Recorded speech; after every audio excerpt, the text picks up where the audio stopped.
just share my screen.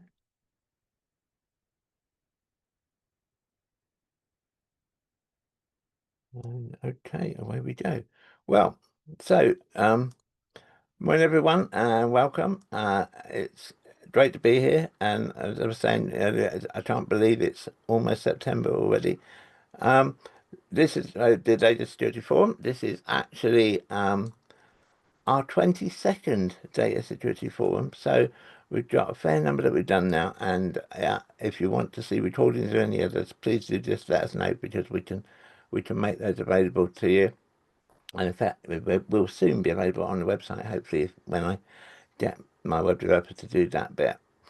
But welcome everyone. It's great to be here today. And at Surety, as you know, we believe that compliance doesn't have to be complicated or boring. Indeed, we aim where we can to make it fun. So in the next 25 to 30 minutes, we're going to break down GDPR updates, mistakes to avoid, and strategies to build trust through better data practices.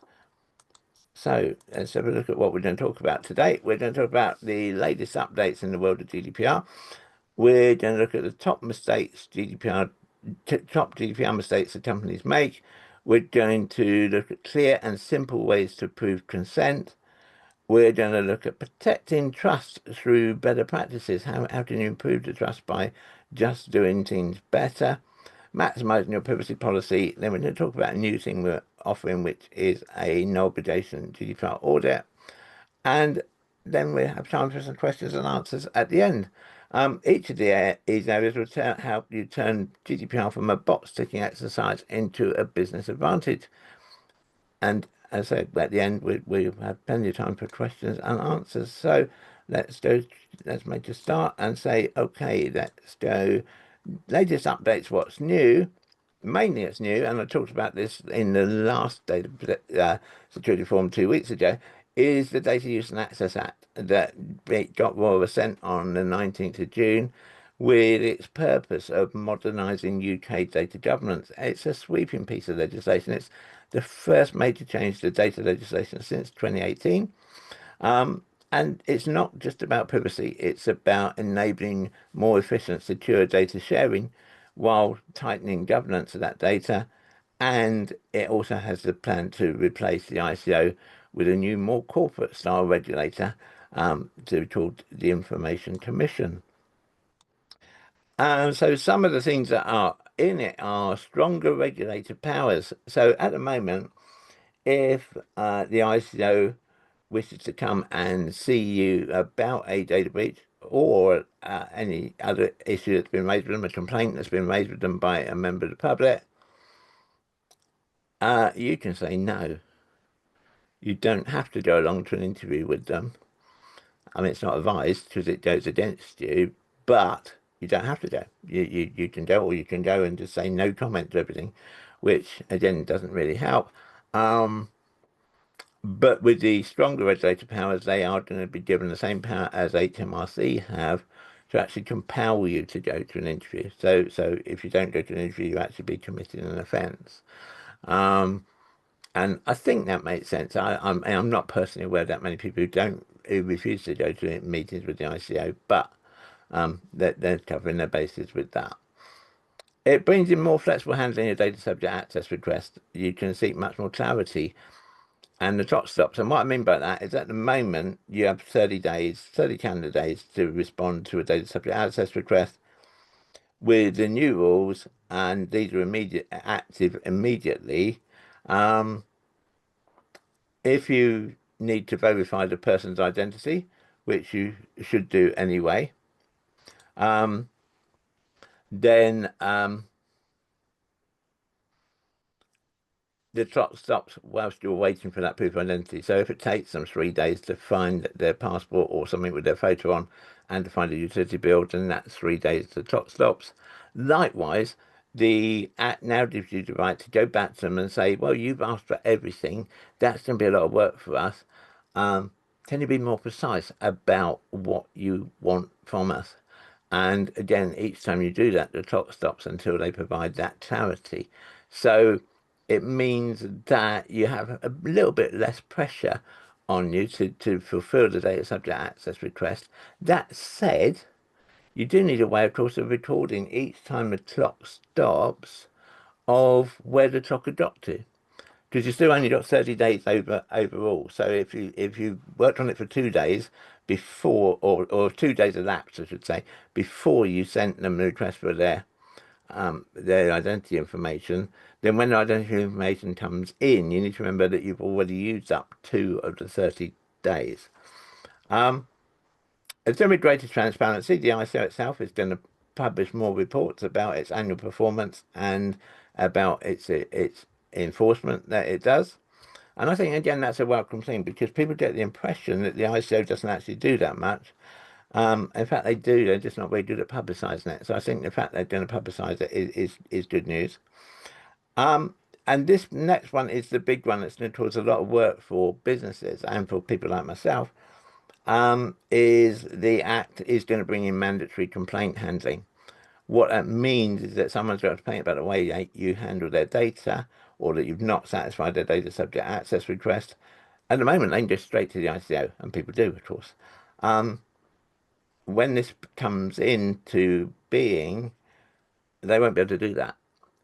Because if they go to the ICO, the first question the ICO will ask is, show us proof that you've exhausted that organization or that company's internal complaints procedure.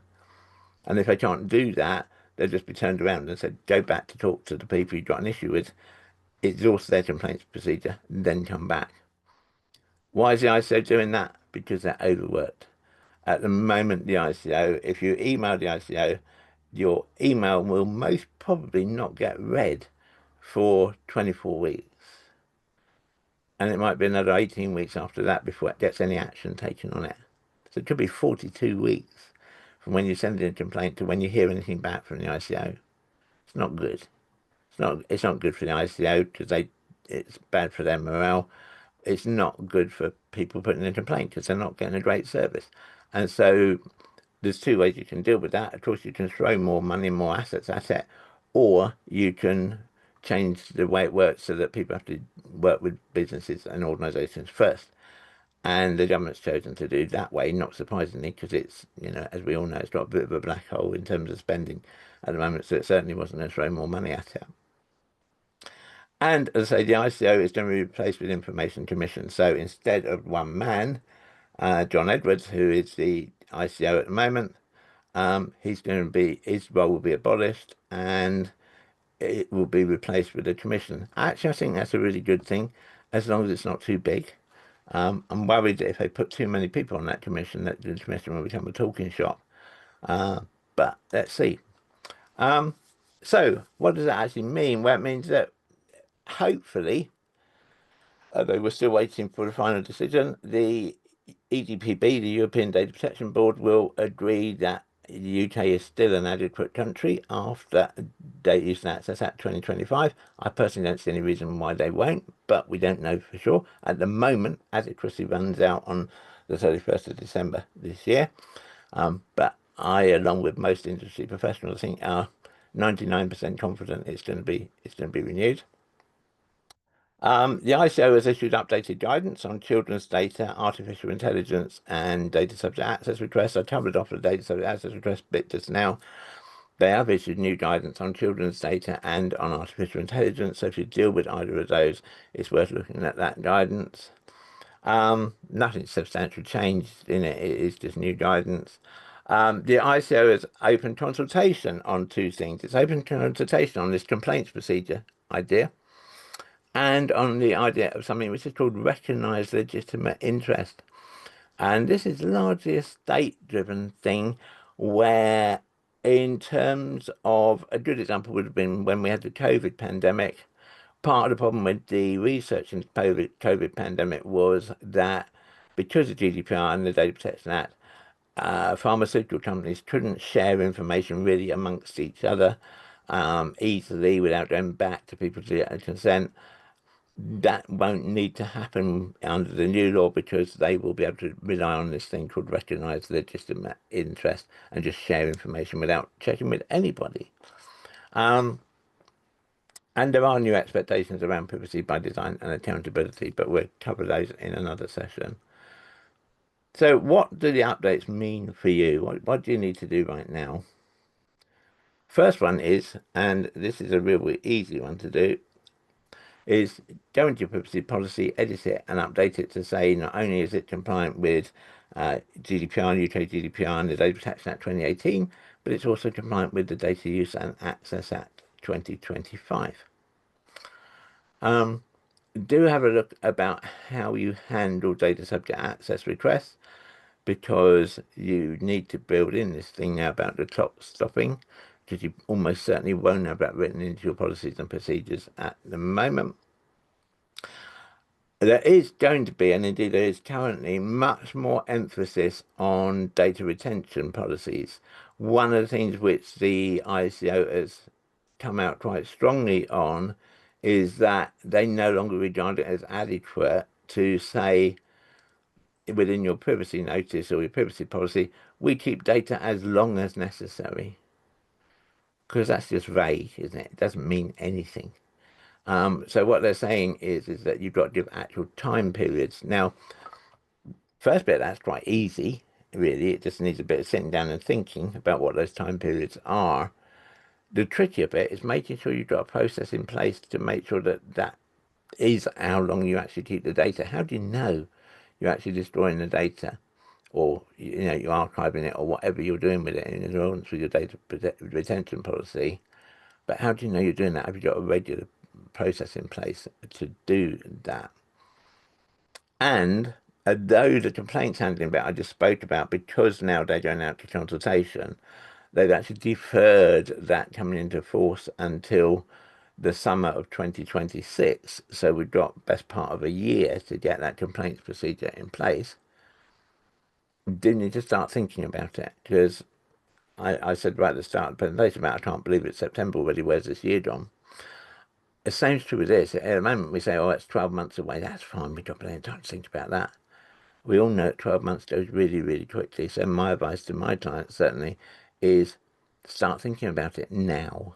Start thinking about how you're going to handle those complaints. And we, as a company, we're in Surety, we are currently working on a draft policy which companies, our clients, will be able to take and adapt to their own particular needs. And we should have that policy out in the next 6 or 7 weeks.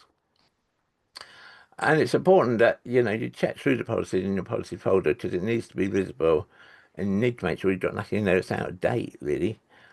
Make sure all your decisions about data are documented. As a judge in a case said recently, if it wasn't written down, it didn't happen. And revisit how privacy is baked into your product, services, or operations, especially as more organisations are now if they're using AI, because they're all things that need to happen. So, having said all that, let's look at the top complaints, GDPR mistakes that companies make. The first one is an over-reliance on templates. People would download a template because they think that's a cheap way of doing something. And sometimes it is, sometimes it isn't. Perhaps they download that from the FSB, or they download it from somebody like one of the online law sites. But then they don't tailor it. They just take the template and think that's it. We stick our name on it. That's all we have to do. No, read through it. Make sure it is saying what you actually do. So templates are a good start. Of course they are. I mean, we use templates ourselves, but it's a start. It's a building block. It's not the end product. And done without tailoring, they can do more harm than good. Um, I've lost count of the number of times that I've gone onto a website, and I don't, because of being the nerd that I am as far as privacy is concerned, I go straight to look for somebody's privacy policy, and I look at their privacy policy, and their privacy policy says, this is the privacy policy of, open square brackets, insert company name here. And they haven't even put a name in it. Now, that to me is a big red flag. That says to me, either they don't understand it, or they don't take it seriously.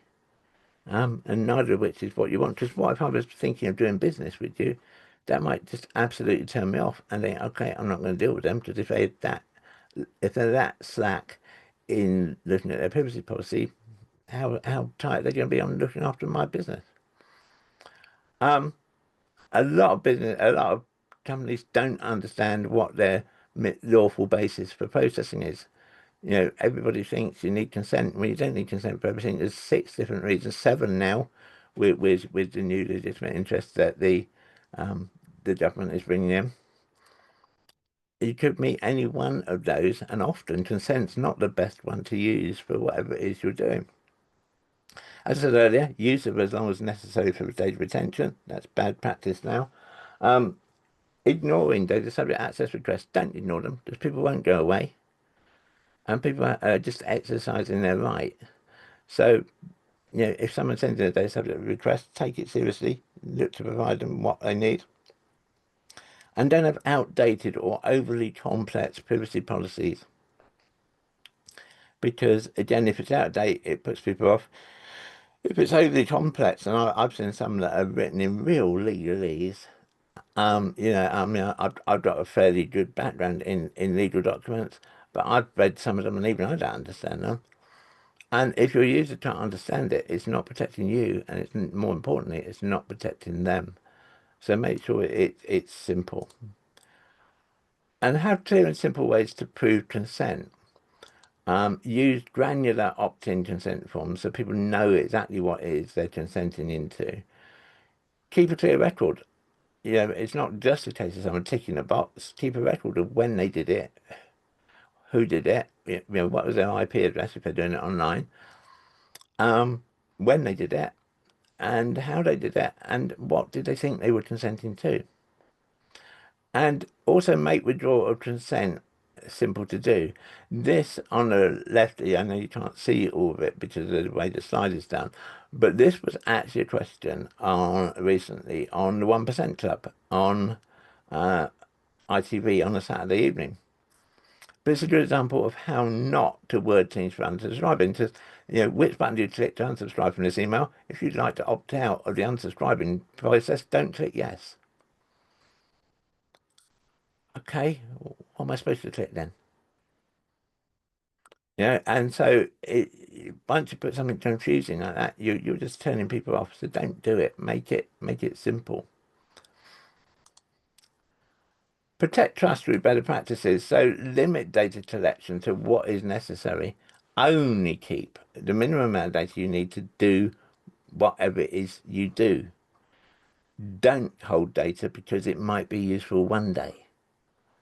2 reasons for that. One is it doesn't comply with the minimization requirement under GDPR. But more importantly, perhaps, if you have a data breach, there's more data to get lost. And you don't want that. And equally, if somebody puts in a data subject access request, there's more data you've got to dig out and send to them.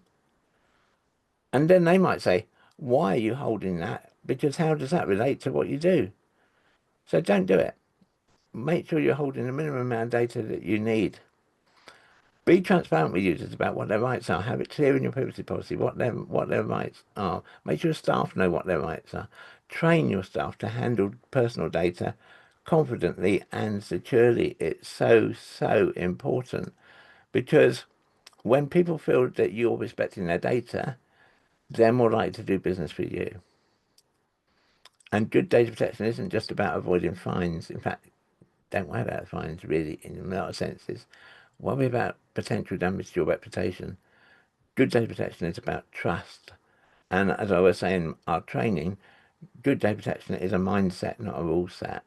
Get the mindset right, the rules come easy. So, maximizing your privacy policy. Write in clear human language. Explain things with real life examples. Obviously, don't put names in, but put examples of what sort of data you handle and what you do with that. And make it easy to find and navigate. Wherever somebody is on your website, a privacy policy should never be more than one click away. Don't bury it. I had a website I looked at recently where my first impression after 10 minutes looking at the website was that they didn't have a privacy policy because I couldn't find it anywhere. And in the end, they did have a search facility on the site, so I thought, oh, well, let's try that. So I went to the search site, typed in privacy, and they did have a privacy policy, but it was buried. like 4 links down from one particular page, which was all about their terms and conditions. Don't do that. Have it as a simple link on the bottom of your website. Have it as a simple link on the form if people are giving consent. Equally, if you're out, if you have people who are out in the big wide world, in the real world, with bits of paper collecting signatures and things for people with privacy, give them a laminated copy of your privacy policy to take with them. And then if anybody asks about your privacy policy, they can show it to them. I do some work with one of the major political parties, and one of the things that we've done with them is to make sure that all of their people, when they go out canvassing, when there's annoying people knocking on your door, at least they've got that laminated copy of their privacy policy. So if anyone asks about what their privacy policy is, they can just show it to them. Because your privacy policy should be more than a legal obligation. It's about building trust. So avoid jargon, make it relatable, and ensure that users can find the answers they need quickly. Because transparency doesn't only help with compliance, it builds confidence with your audience. And it is so, so important. I can't overemphasize how important it is.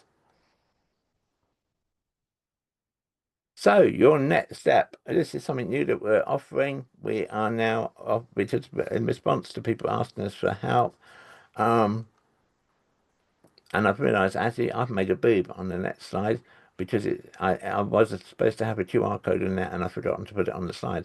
So apologies for that. We will make sure the QR code's on it before we send out the recording. And so that we'll send it out by an email with the recording so that you've got the QR code. But we're offering this free 30-minute no obligation GDPR audit. So it's just 30 minutes. We go through it. We identify any gaps that you have. We clarify your responsibilities. We simplify your compliance. As I say, it's totally free, no strings attached. But people who've taken it, we had a couple of people who took it yesterday, and they both said that they found it really, really useful. Of course, I hope that that will mean you go on and do business with us. But as I said, there is no obligation at all. So that actually finishes the presentation for this morning. So I will end the slideshow. Well, I'll stop sharing first, actually, and then I will end the slideshow. And if anyone's got any questions, then please fire away. Yeah, I've just got a quick question, please. When you said one aspect of it comes in summer 20, I think the complaints coming in summer 2026. Yeah. When does the stop the clock thing come in for desals? Because we've got one live that was started relatively recently. We've got another one live that was started this year. Because you said something about a retrospective application in last week's. Yeah. Basically, But basically, the desal bit is in force now, brilliant. and it's for anything that started after the 31st of January 2024. So I mean, I would hope if anybody had a desal starting, then it was all dealt with by now anyway. But they've backdated it that far. So if you've got one that started now or last week or whatever, it applies to that. So yeah, Brilliant. So we can apply the stop the clock to that desal. absolutely. Yeah, Yeah. brilliant. That's really good to know. I'll tell my boss that. Yeah, thank you. Anyone else got any questions? No. Okay. Well, in that case, Dorcas, can you stop the recording, please?